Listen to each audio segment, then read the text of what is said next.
నమస్కారం ETV news కు స్వాగతం ఈనాటి ముఖ్యాంశాలు విజయ పథంలో తిరుగులేని కమలదళం ఢిల్లీ నగరపాలక ఎన్నికల్లో అఖండ విజయం వరుసగా మూడోసారి 3 కార్పొరేషన్లు కైవసం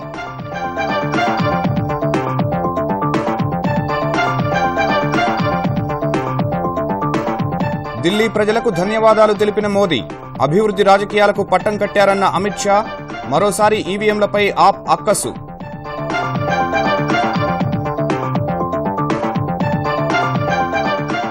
ఓయూ శతాబ్ది ఉత్సవాలు ప్రారంభం పరిశోధనలపై మరింత దృష్టి సారించాలన్న రాష్ట్రపతి పరిశ్రమలు చేయూతనివ్వాలని పిలుపు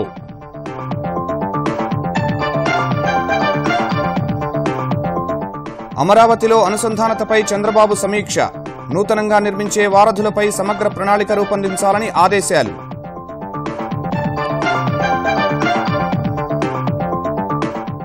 రహదారి ప్రమాదాలపై యుద్ధం ప్రకటించిన ఏపీ సర్కార్ నివారణ చర్యలపై పోలీస్ రవాణా శాఖ అధికారులతో ప్రత్యేక బృందాల ఏర్పాటు భూసేకరణ బిల్లు చట్ట సవరణకు ఈ నెల 30న తెలంగాణ అసెంబ్లీ ప్రత్యేక భేటీ విత్తన చట్టంపై చర్చించనున్న శాసనసభ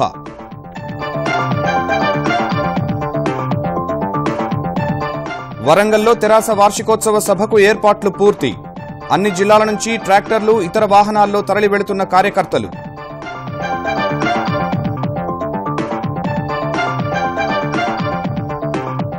దిగ్గజ సంస్థల ఫలితాలు అంతర్జాతీయ సానుకూల పవనాలతో స్టాక్ మార్కెట్లలో జోరు కొత్త రికార్డులు నమోదు చేసిన సెన్సెక్స్ నిఫ్టీ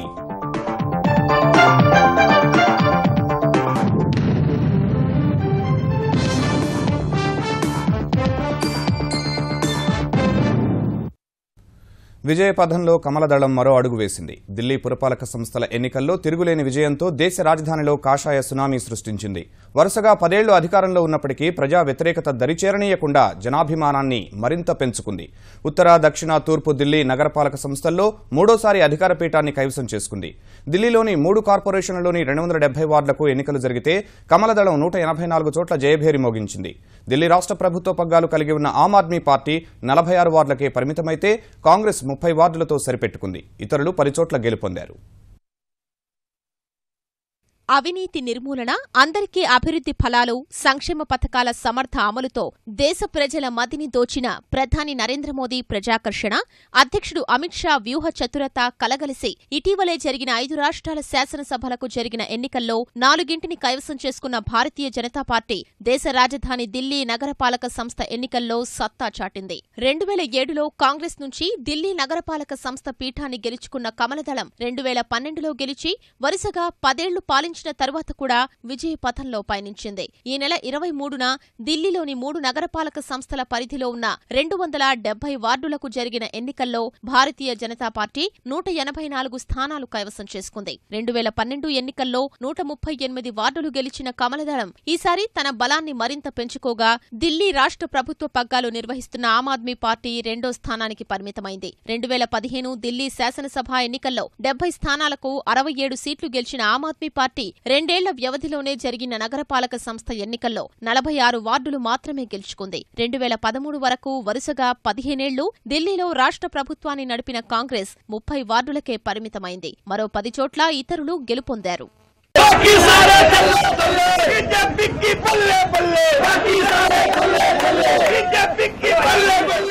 దేశ రాజధానిలోని ఉత్తర ఢిల్లీ నగరపాలక సంస్థలో 103 వార్డులకు ఎన్నికలు జరిగితే భారతీయ జనతా పార్టీ 66 చోట్ల విజయ దుందుబి మోగించింది ఆమ్ ఆద్మీ 20 వార్డులు గెలుచుకుంటే కాంగ్రెస్ 15 ఇతరులు 2ంటిలో విజయం సాధించారు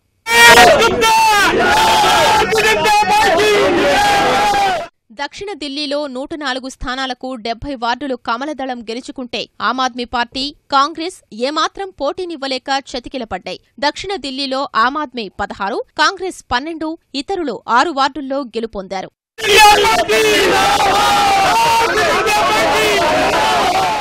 తూర్పు ఢిల్లీ నగరపాలక సంస్థలోని 63 వార్డులకు ఎన్నికలు జరిగితే కమలదళం 48 ఆమ్ ఆద్మీ పార్టీ 10 కాంగ్రెస్ 3 చోట్ల గెలుపొందాయి ఇతరులు 2 వార్డుల్లో గెలిచారు ఢిల్లీ కార్పొరేషన్ ఎన్నికల్లో విజయాన్ని ఇటీవల ఛత్తీస్గఢ్లో మావోయిస్టుల చేతిలో అమరులైన 25 మంది సీఆర్పీఎఫ్ జవాన్లకు అంకితమిస్తున్నట్లు ప్రకటించిన కమలదళం విజయోత్సవాలకు దూరంగా ఉంది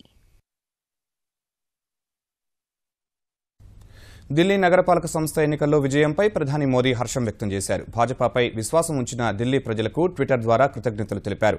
ఘన విజయాన్ని అందించేందుకు శ్రమించిన ఢిల్లీ భాజపా నాయకత్వానికి అభినందనలు తెలిపారు.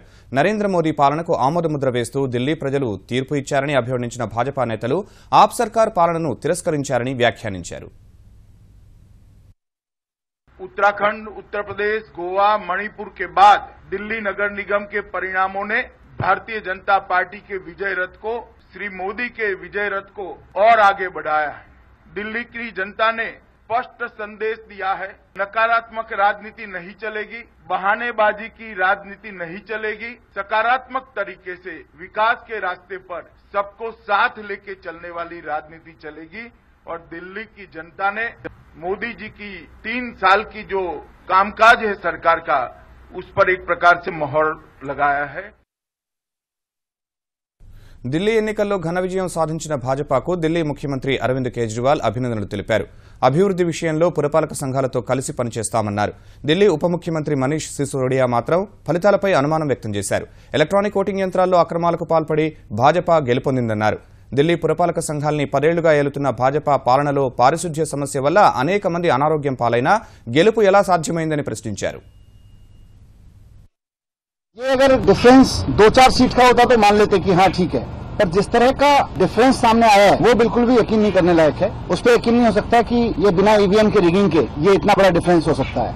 जो मैं टीवी चैनल्स देख रहा था, बड़े बड़े लोग बात कर रहे हैं. आश्चर्य होता है कि जिस भारतीय जनता पार्टी ने सुप्रीम कोर्ट में अपील की थी, जिस भारतीय जनता पार्टी के नेताओं ने 2009 में चुनाव हारने के बाद से ईवीएम की टैंपरिंग पे पूरी रिसर्च सामने रखी थी देश के, जिस भारतीय जनता पार्टी के नेताओं ने किताबें लिखी हैं, आज वही कह रहे हैं कि ईवीएम की थ्योरी बेकार है.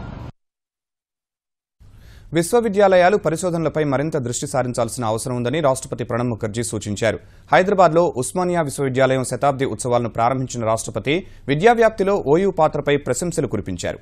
ఆవిష్కరణలు, పరిశోధనలకు పరిశ్రమలు ఆర్థికంగా చేయూతనివ్వాల్సిన అవసరం ఉందని పిలుపునిచ్చారు. ఉస్మానియా విశ్వవిద్యాలయం శతవసంతాల సంబరాలు ఘనంగా ప్రారంభమయ్యాయి. రాష్ట్రపతి ప్రణబ్ ముఖర్జీ, ముఖ్యమంత్రి కేసీఆర్, గవర్నర్ నరసింహన్, కేంద్ర కార్మిక శాఖ మంత్రి బండారు దత్తాత్రేయ ముఖ్య అతిథులుగా హాజరై జ్యోతి ప్రజ్వలన చేసి ఉత్సవాల్ని ప్రారంభించారు. విశ్వవిద్యాలయం ప్రాంగణంలో విద్యార్థుల నూతన వసతి గృహ భవన సముదాయాలకు రాష్ట్రపతి శంకుస్థాపన చేశారు. Foundation plates for the centenary administrative building, pylon for centenary celebrations, centenary hostel complex and sports complex. Honorable President, we are thankful to you, sir. విశ్వవిద్యాలయ సావనీర్ను ఆవిష్కరించిన గవర్నర్ నరసింహన్ తొలి ప్రతిని రాష్ట్రపతికి అందించారు. దూరదృష్టితో 7వ నిజాం మీర్ ఉస్మాన్ అలీ ఖాన్ ఉస్మానియా విశ్వవిద్యాలయాన్ని ప్రారంభించారని ఈ సందర్భంగా ప్రణబ్ ముఖర్జీ కొనియాడారు. శతాబ్దాల క్రితమే ప్రపంచస్థాయి విశ్వవిద్యాలయాలు భారత్లో ఏర్పాటయ్యాయన్న ప్రణబ్ దేశంలో ఐఐటీల ఏర్పాటు విప్లవాత్మకమన్నారు. ఐఐటీ, ఐఐఎం, ఐఐఎస్సి, నీట్లలో 100% ఉద్యోగావకాశాలు వస్తున్నాయన్న ఆయన విశ్వవిద్యాలయాల్ని అదే విధానంలో అభివృద్ధి చేసుకోవాల్సిన అవసరముందన్నారు. When you are celebrating 100 years of your prestigious institution, dear students, esteemed faculty members, I will urge you to look into this aspect. We are lagging far behind in basic research, innovation, and we cannot achieve excellence in education if this aspect is neglected. I do not blame the academic institutions because substantially it requires uninterrupted flow of fund. State funding is not possible to the extent required. Industry must come forward. Special research projects should be endowed by the industry. Then and then only we will not only be able to occupy our rightful place in the map of education system, but also economically being advanced. శతాబ్ది ఉత్సవాల్లో పాల్గొనేందుకు విద్యార్థులు, అధ్యాపకులు, సిబ్బంది పెద్ద ఎత్తున తరలివచ్చారు. ఉత్సవాలకు ముఖ్య అతిథిగా వచ్చిన రాష్ట్రపతి సహా ఇతర ప్రముఖుల్ని విశ్వవిద్యాలయం ఘనంగా సత్కరించింది.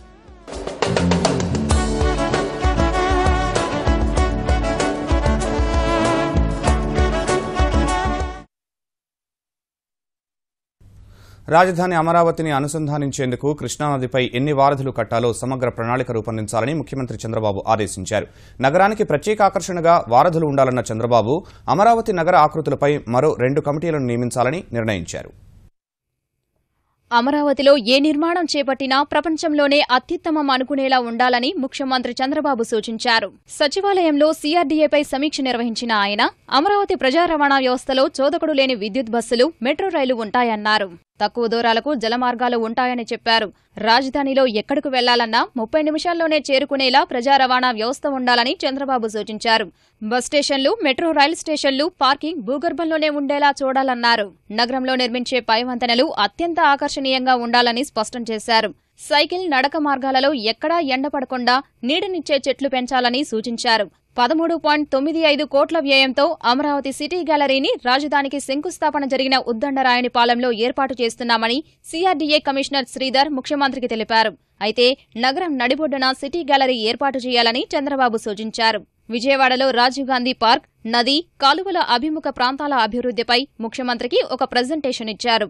వారధి నుంచి పవిత్ర సంగమం వరకు నదీ తీరాన్ని పూర్తిగా సుందరీకరించి జలక్రీడలు, ఫుడ్ కోర్టులు, షాపింగ్ మాల్స్, అమ్యూజ్మెంట్ పార్క్, సాంస్కృతిక వేదికలు ఏర్పాటు చేయాలని చంద్రబాబు సూచించారు. నగరానికి ఆవలి వైపున ఉండే ప్రదేశంలో సుమారు 1,00,000 జనాభాకు సరిపోయే 30,000 ఇళ్లు నిర్మించాలని భావిస్తున్నట్టు తెలిపారు. రాజధానిలో ఏదైనా ఒక పర్వత ప్రాంతంలో అక్షరధామ్ తరహాలో ఒక దేవాలయాన్ని అభివృద్ధి చేయాలనే యోచన ఉన్నట్లు ముఖ్యమంత్రి తెలిపారు. అమరావతి నగర ఆకృతులపైన చర్చించారు. డిజైన్లకి ముఖ్యమంత్రి గారు యాక్చువల్గా ఈ రోజు ఆదేశించారు. మరొక 2 కమిటీలు ఏమని, మంత్రులతో ఒక కమిటీ, ప్రిన్సిపల్ సెక్రటరీస్ వాళ్ళతో ఒక కమిటీ ఏమన్నారు.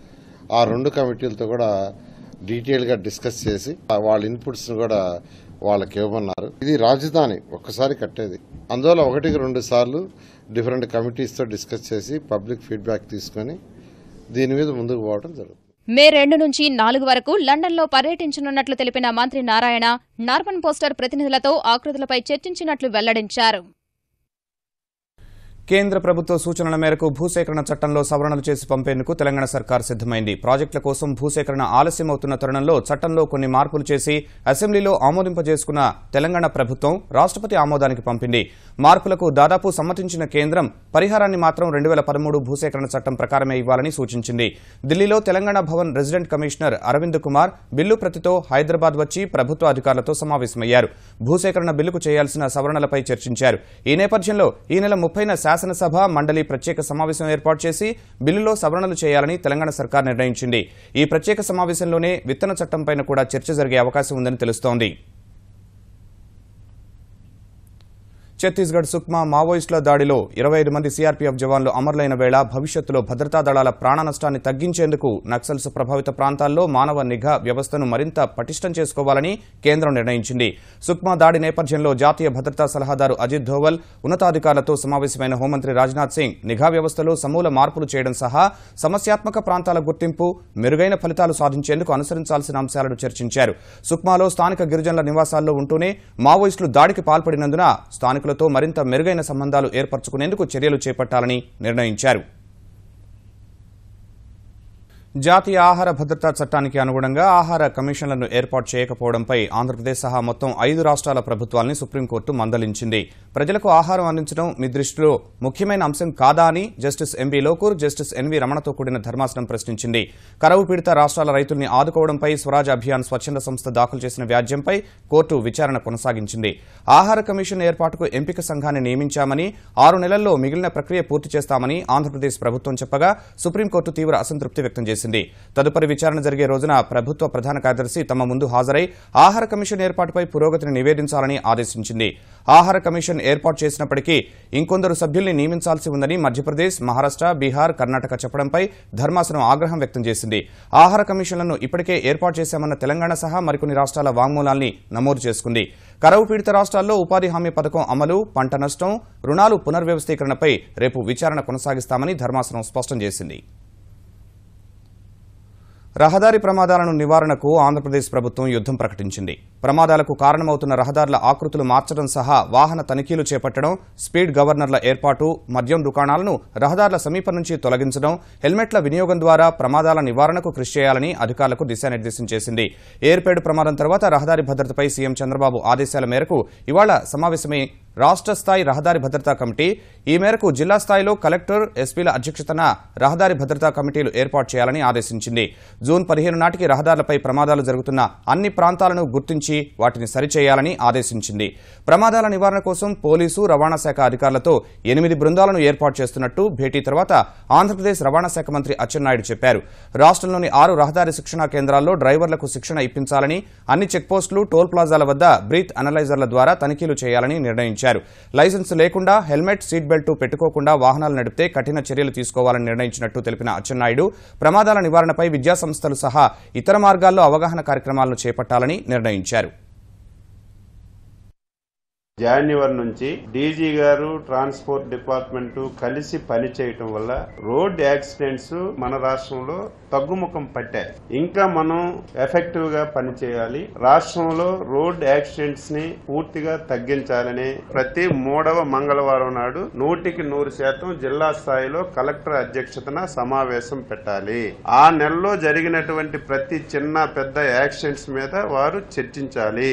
వారంలో ఒక రోజు total transport department, total police department రోడ్ల మీద ఉండి ఎవ్రీ వెహికల్ చెక్ చేసి డ్రైవర్ డ్రింక్ చేశాడా లేదా లైసెన్స్ ఉందా, పూర్తిగా అనుభవం ఉందా లేదనేది ఒక డ్రైవ్ కూడా చేయడానికి నిర్ణయం చేయడం జరిగింది.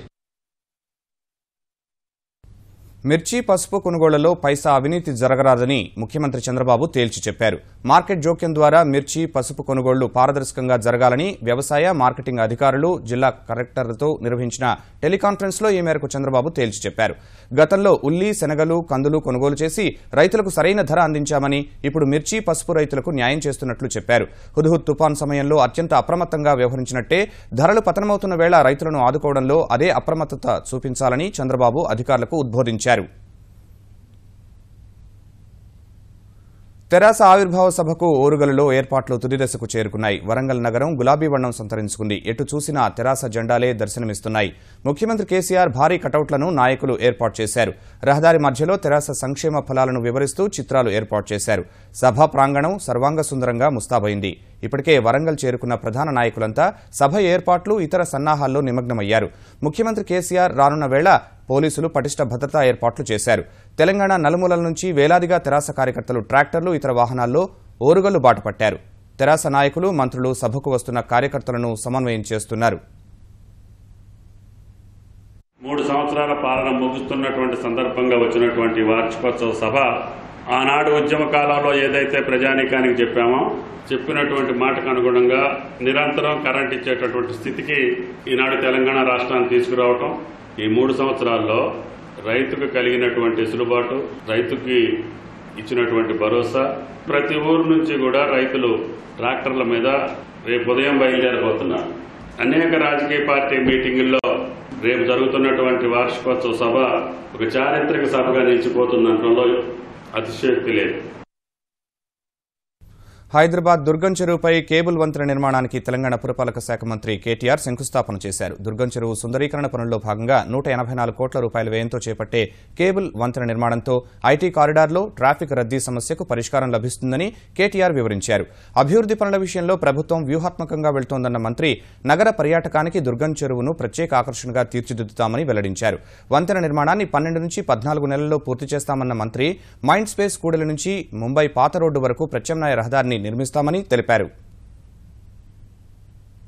బంజారా హిల్స్ నుంచి ఇటు మాదాపూర్ వైపు వచ్చే వాహనాలు ఏవైతున్నాయో ప్రస్తుతం ఉన్న ట్రాఫిక్ రద్దీని తట్టుకోవాలంటే 12 లేన్ల రహదారి కావాలి నిజానికి. కానీ మనకున్నది కేవలం 8 లేన్లు మాత్రమే. పెరుగుతున్న అవసరాలు, భవిష్యత్ అవసరాలు కూడా దృష్టిలో పెట్టుకున్నట్టయితే మరి 12 అంతకు మించి చేసుకున్నా కూడా మరి ప్రజలకు సౌకర్యంగా ఉంటుందన్న ఉద్దేశంతో పూర్తి స్థాయిలో అన్ని రకాలుగా కూడా సాధ్యమైనంత తొందరగా పూర్తి చేయాలని, వచ్చే సంవత్సరం ప్రజలకు ఈ సౌకర్యం అందాలని మేమందరం కూడా ఆశిస్తా ఉన్నాం. శాంతి, సుస్థిరతలే ఆలంబనగా మన నాగరికత అభివృద్ది చెందిందని రాష్ట్రపతి ప్రణబ్ ముఖర్జీ వ్యాఖ్యానించారు. హైదరాబాద్ గచ్చిబౌలిలో బ్రహ్మకుమారిలో నిర్వహించిన కార్యక్రమంలో పాల్గొన్న రాష్ట్రపతి ఆర్థికాభివృద్ది, సాంకేతిక అభివృద్దిని కోరుకుంటున్నా అంతిమంగా ఆనందం ముఖ్యమన్నారు. అంతకుముందు ఇఫ్లూ స్నాతకోత్సవంలో ముఖ్య అతిథిగా పాల్గొన్న ప్రణబ్ భాషా, సాంస్కృతిక రంగాల్లో ఇఫ్లూ చేస్తున్న కృషిని ప్రశంసించారు. A pleasure to be here today for the first convocation of the English and Foreign Language University. You have a rich history of teaching and teacher training.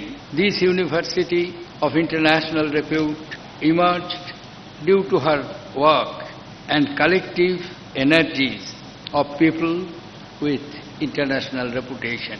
EFLU can play a significant role in reorienting higher education in the country as well as in other emerging nations.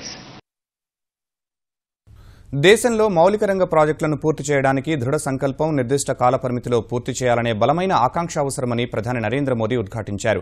రహదారులు, railway, పౌర విమానయాన, digital రంగాలకు సంబంధించి మౌలిక వస్తుల ప్రాజెక్టుల పురోగతిపై సమీక్షించిన ప్రధాని గ్రామీణ రహదారుల నిర్మాణ ప్రాజెక్టుల పర్యవేక్షణకు సంబంధించి పటిష్ట వ్యవస్థ ఉండాలని సూచించారు. ఈ భేటీలో మౌలిక రంగంలో సాధించిన పురోగతిపై నీతి ఆయోగ్ సీఈఓ అమితాబ్ కాంత్ ఒక ప్రజెంటేషన్ ఇచ్చారు. ప్రధానమంత్రి గ్రామ్ సడక్ యోజన కింద దేశవ్యాప్తంగా రోజుకు సగటున 130 కిలోమీటర్ల మేర రహదారుల నిర్మాణం జరిగినట్టు వివరించారు. జాతీయ రహదారుల విభాగంలో 26,000 కిలోమీటర్ల మేర 4 లేదా 6 లైన్ల రహదారుల నిర్మాణం జరిగినట్లు వివరించారు. రైల్వేలకు సంబంధించి 2016-17 ఆర్థిక సంవత్సరంలో 953 కిలోమీటర్ల మేర కొత్త మార్గాల నిర్మాణం జరిగిందని, 2,000 కిలోమీటర్ల మేర రైలు మార్గంలో విద్యుదీకరణ పనులు పూర్తయ్యాయని వివరించారు. అన్నాడీఎంకేలో చిన్నమ్మ శశికళ ప్రాభవం క్రమంగా మసకబారుతోంది. చెన్నైలోని అన్నాడీఎంకే ప్రధాన కార్యాలయంలో ఆమె బ్యానర్లను ముఖ్యమంత్రి పళనిస్వామి వర్గం తొలగించింది. ఈ చర్యను పన్నీర్ సెల్వం వర్గం స్వాగతించింది. పన్నీర్ వర్గం ప్రెసిడియం చైర్మన్ గా ఉన్న మధుసూదనన్ శశికళ బ్యానర్లు, ఫోటోలు పార్టీ కార్యాలయం నుంచి తొలగించాలని నిన్ననే డిమాండ్ చేయగా ఇవాళ వాటిని తొలగించారు. పన్నీర్ వర్గం డిమాండ్ మేరకు తాము బ్యానర్లు తొలగించలేదని, ఇదివరకు తీసుకున్న నిర్ణయం మేరకే తొలగించామని తమిళనాడు న్యాయశాఖ మంత్రి షణ్ముగం తెలిపారు. ప్రస్తుతం పార్టీ ప్రధాన కార్యాలయంలో జయలలిత చిత్రాలను మాత్రమే ఉంచారు. దిగ్గజ సంస్థలు ఆకర్షణీయ ఫలితాలు ప్రకటించడం, అంతర్జాతీయ మార్కెట్లలో సానుకూల పవనాల మధ్య స్టాక్ మార్కెట్లు కొత్త రికార్డులు నమోదు చేశాయి. సెన్సెక్స్ మొదటిసారి 30,000 బెంచ్ మార్క్ పైన ముగిస్తే నిఫ్టీ మరో కొత్త రికార్డు స్థాయి వద్ద స్థిరపడింది. క్రితం 2 సెషన్లలో 578 పాయింట్లు ఎగబాకిన సెన్సెక్స్ ఇవాళ కూడా అదే జోరు ప్రదర్శించింది. క్రితం ముగింపు 29,943 పాయింట్లకు 87 పాయింట్ల ఎగువన 30,030 పాయింట్ల వద్ద ప్రారంభమైన సూచీ ఒక దశలో 30,167 పాయింట్ల గరిష్ట స్థాయిని తాకింది. ఈ స్థాయిలో కొన్ని రంగాలకు చెందిన మదుపర్లు లాభాల స్వీకరణకు మొగ్గుచూపగా 29,968 పాయింట్ల కనిష్ట స్థాయికి పడిపోయింది. కాసేపట్లోనే మళ్లీ జోరందుకుని 190 పాయింట్ల లాభంతో 30,133 పాయింట్ల వద్ద ముగిసింది. జాతీయ స్టాక్ ఎక్స్చేంజ్ సూచీ నిఫ్టీ 45 పాయింట్లు ఎగబాకి 9,352 పాయింట్ల కొత్త రికార్డు స్థాయి వద్ద ముగిసింది. ప్రపంచంలోనే సంపన్న బోర్డుగా అంతర్జాతీయ క్రికెట్ మండలిలో తిరుగులేని ఆధిపత్యం చెలాయిస్తున్న భారత క్రికెట్ నియంత్రణ మండలి బీసీసీఐకి గట్టి ఎదురుదెబ్బ తగిలింది. ఐసీసీ ప్రతిపాదించిన పరిపాలన, ఆదాయ విధానాలను మార్చాలన్న భారత్ అభీష్టానికి వ్యతిరేకంగా ఐసీసీలో మెజార్టీ సభ్యదేశాలు ఓటు వేశాయి. దుబాయ్లోని ఐసీసీ కార్యాలయంలో జరిగిన ఓటింగ్లో పరిపాలనా విధానాల మార్పునకు 9 సభ్యదేశాలు మద్దతు తెలపగా ఒకే ఓటు సాధించిన భారత్ ఒంటరిగా మిగిలింది. బీసీసీఐ ఆదాయానికి భారీ కోత పడేలా ఉన్న ఐసీసీ ఆదాయ విధానంపై జరిగిన ఓటింగ్లో 8 సభ్యదేశాలు ఐసీసీ ప్రతిపాదనకు అనుకూలంగా ఓటు వేయగా భారత్కు ఒక్క శ్రీలంక మాత్రమే మద్దతు తెలిపింది. ఓటింగ్పై స్పందించిన బీసీసీఐ తమకు ఇంకా దారులు తెరిచే ఉన్నాయని చెప్పుకొచ్చింది. ప్రత్యేక సాధారణ సమావేశం నిర్వహించి సభ్యులతో తాజా పరిస్థితిపై చర్చిస్తామని తెలిపింది. ఈటీవీ న్యూస్ సమాప్తం. నమస్కారం.